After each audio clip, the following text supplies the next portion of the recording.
7:27. Según el estudio de trayectorias delictuales de la Fundación San Carlos de Maipo, revela que 1 de cada 2 jóvenes adolescentes infractores de la ley ha estado anteriormente recluido. Además, explica que la falta de educación, la cesantía, el abandono parental inciden directamente en las conductas al margen de la ley.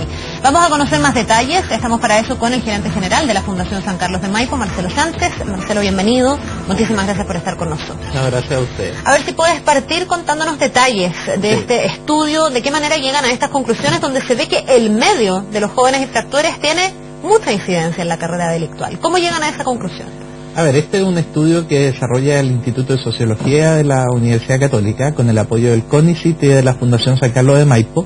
Es un estudio que ha durado 3 años, que se hace sobre una base, un universo de 4 tipos de programas: los programas cerrados, los semicerrados, los de libertad asistida y los de libertad asistida especial de Sename, que involucra alrededor de un universo de sobre 7.000 jóvenes, pero que esa muestra es de alrededor de 990 que se va siguiendo durante 3 años. Perfecto.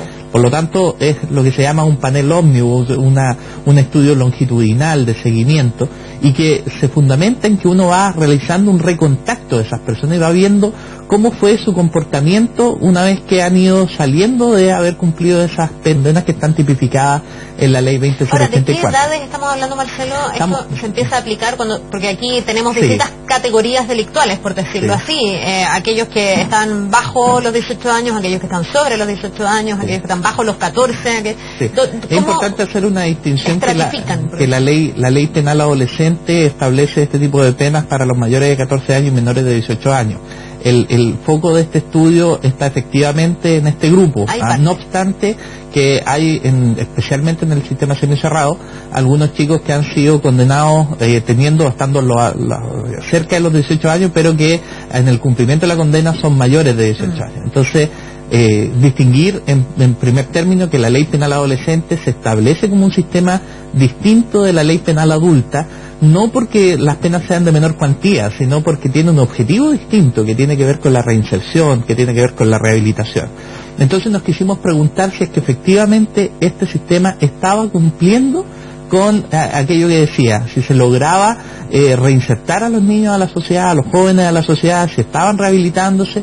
Bueno, y nos empezamos a dar cuenta que a lo mismo que nos pasó cuando hicimos el estudio de exclusión de la población adulta, habían causas en la base que eran sumamente importantes y que si no se trabajaba en torno a ellas no íbamos a lograr una reinserción efectiva. Y también, como en el estudio de exclusión, logramos ver que las tasas de reincidencia eran de alrededor del 50% a los 24 meses. Entonces, tal como tú decías, aquí hay elementos que están configurando estas trayectorias delictuales, como por ejemplo la falta de habilidades parentales, el no tener padres funcionales que estén normando, corrigiendo las conductas antisociales, el consumo problemático de droga, donde el 35%, casi 1 de cada 3 de quienes cometen delitos lo hacen después del consumo de drogas. Entonces, donde el 50% de los delitos está mediado por algún tipo de consumo de drogas. Entonces, donde la gravedad de esos delitos es mucho más grave cuando esas drogas son la pasta base y la cocaína, por ejemplo. Marcelo, por tanto, tú me estás diciendo que en este 50% de personas que reinciden, de jóvenes que reinciden, lo que influye o la diferencia respecto de los que no reinciden es básicamente su contexto, son condiciones o factores no necesariamente de voluntad de delinquir, sino que también van generando la presión y la conducción por el camino delictual. A ver, mira, hay situaciones que son de exclusión, que efectivamente cuando hay abandono escolar, cuando hay abandono parental, cuando las oportunidades laborales faltan, etcétera, evidentemente hay elementos que son de la personalidad y que están a la base de las conductas criminógenas y que por lo tanto en la medida que se dan esas condiciones se van potenciando, pero también hay elementos natural que tiene gente que va formando sus condiciones de personalidad y lo va haciendo en base a sus grupos de referencia y sus grupos de pertenencia, donde empieza a mirar quiénes son sus amigos, y 4 de cada 10 de sus amigos están metidos en el delito. 1 de cada 5 de esos jóvenes se considera un delincuente y se pone la chapa del delincuente, y por lo tanto siente que su comportamiento es súper coherente y va estructurando su personalidad. Y aquí es generando estas pandemias. El crimen organizado hoy día está pasando a la delincuencia común, porque el crimen organizado lo que ha estructurado, comillas, desarrollo social.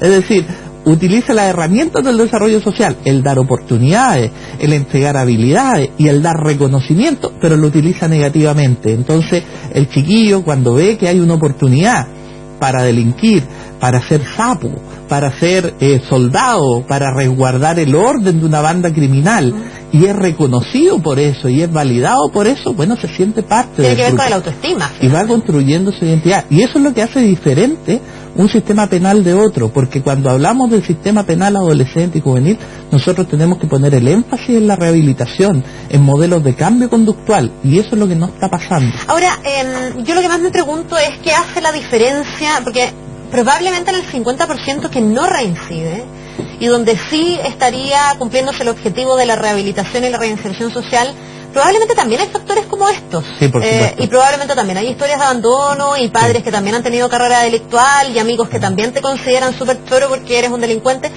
¿Qué hace la diferencia para que esas personas no reincidan? ¿Por qué ahí, no sé si el sistema o la propia resiliencia, la propia capacidad de maduración de la persona permite cortar con ese entorno, sí, permite marcar una diferencia? ¿Eso está detectado? Sí. Porque probablemente ahí está la respuesta para que el Estado pudiera ser más diligente a la hora de recuperar, que yo creo que esta es la gran deuda además del sistema, a esos niños, para que después esos niños tengan las oportunidades y no se conviertan en futuros delincuentes. Sí, hay tres elementos, Carla. El primero de todo, el poder desistir de las amistades de estos grupos que están metidos en el delito. Un 73% de los que lograron desistir no reinciden. Ya, pero eso es por razones personales, porque el joven, cuando ha cumplido su condena en el régimen que sea o en el plan que sea, reflexionó y dijo, bueno, a mí me hicieron mal las juntas y yo no quiero seguir siendo un delincuente, o porque también se le condujo y se le abrió los ojos respecto a esa posibilidad. Hay muchos elementos que tienen que ver con eso. O sea, lo que pasa es que no es un proceso en donde esa variable trabaje de manera aislada. Por eso que, si bien es cierto, es un factor importante el cambiar estos amigos que son malos influenciadores por amigos que son buenos influenciadores, construir relaciones sanas, poner límites sanos, ellos lo aprenden de las relaciones parentales. Y por eso que también aquellos que viven con sus papás y papás funcionales, un 63% deja de seguir sus trayectorias delictuales. Que funcione. Adicionalmente, cerca de un 70% también, en la medida que encuentran un trabajo de jornada laboral estable y completa, desiste. Entonces, las oportunidades laborales, la responsabilidad parental, el dejar atrás a estos amigos que son malos influenciadores, el abandonar el consumo problemático de droga y de alcohol, o reducirlo de manera significativa, van contribuyendo a que no reincidan. Pero aquí hay que poner una atención en algo. Uno espera que la detención de trayectorias intelectuales sea inmediata y nunca más volviste a delinquir. Esto es lo mismo que pasa con el consumo problemático de drogas. En la medida que hay factores de riesgo, una persona siempre se debe considerar, no obstante que haya abandonado la droga, en potencialidad de volver a consumir. En el caso de la delincuencia igual, vamos a tener entrada y salida en el sistema, vamos a tener mayor frecuencia, pero a lo mejor vamos a ir disminuyendo los grados de el tipo de delito que se está cometiendo. Es importante todo el refuerzo multisectorial que el Estado, que las familias tienen que darle para poder seguir adelante. Ahí quería llegar, porque yo no sé si esta mirada multisistémica de la que tú me hablas y permanente en el tiempo, con idas y venidas, con caídas y levantadas, es la mirada que está teniendo el Estado respecto a estas materias. Hablo del Estado como algo medio abstracto, pero cada una de las reparticiones del Estado que debiesen propender a que ese niño delincuente muchas veces se transforme en un joven no delincuente y que no se pierda en el camino. Porque yo me pregunto qué es lo que falla. A lo mejor es esto, que no tenemos esa mirada. Que a lo mejor un joven termina su condena y se da como de alta. Sí. Y se le deja libre a su suerte. A lo mejor habría que tener un plan de seguimiento de estos jóvenes, acompañarlos más. Mira, la Fundación San Carlos de Maipo ha puesto el acento respecto de todos estos procesos que tú mencionas. La intersectorialidad hoy día no funciona. Los niños, y estos niños en particular, no son visibles para el intersector, es decir, el trabajo que tiene que hacer educación, que tiene que hacer salud, el trabajo que tiene que hacer, distintas organizaciones que tiene el Estado y distintos servicios que están especializados para poder trabajar con ese niño de manera integral. ¿Y qué es lo que echamos nosotros de menos? Que, tal como tú dices, incluso en los procesos de cumplimiento de pena no hay seguimiento. Entonces, por ejemplo, si pudiéramos contar con tribunales especializados de ejecución de pena, del poder verificar los niveles de quebrantamiento que hay en las condenas de la 20084, que llegan hasta el 60% en algunos sistemas. Entonces, ojo, lo primero que tenemos que hacer es que los jóvenes cumplan las penas a las cuales se les han entregado, porque son penas rehabilitadoras, no son penas condenadoras en el sentido estricto que significa. ¿Tú dirías que eso está mal enfocado? ¿Eso está bien?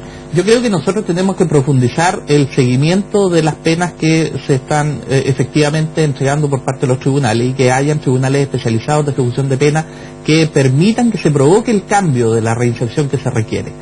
Los niveles de reinserción son bajísimos y en consecuencia evidentemente ahí hay una falla. Y desde donde nosotros percibimos como Fundación San Carlos de Maipo que tiene que haber un fortalecimiento, básicamente en la intersectorialidad. Fíjate que el 28 llegó al Congreso, llegó a la Cámara de Diputados el proyecto de ley del Sistema de Garantías de Derechos de los Niños. Sí. Y se propone ahí una intersectorialidad dependiente del Ministerio de Desarrollo Social.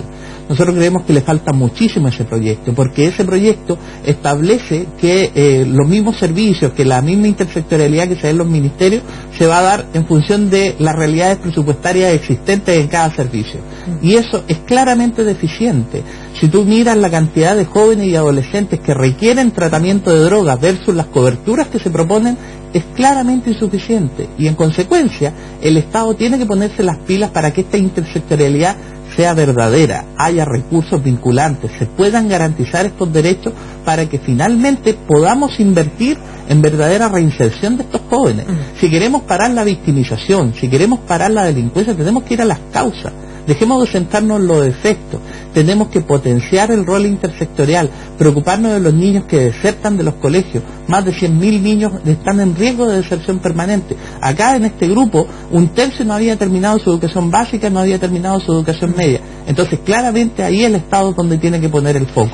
Bien, pues Marcelo, muy interesante lo que tú dices, el tema de fondo, la mirada de largo plazo, para probablemente pensar en futuras generaciones que sean mucho más sanas, menos delincuencia y que todos veamos un poco más tranquilos, porque aquí es una pelea de largo aliento probablemente la que hay que dar. Nos vamos a quedar pendientes a ver cuáles son los avances en esta materia. Te agradezco mucho por haber compartido estos datos bien importantes con nosotros. Muchas gracias. Que te vaya bien, un buen día. Igualmente.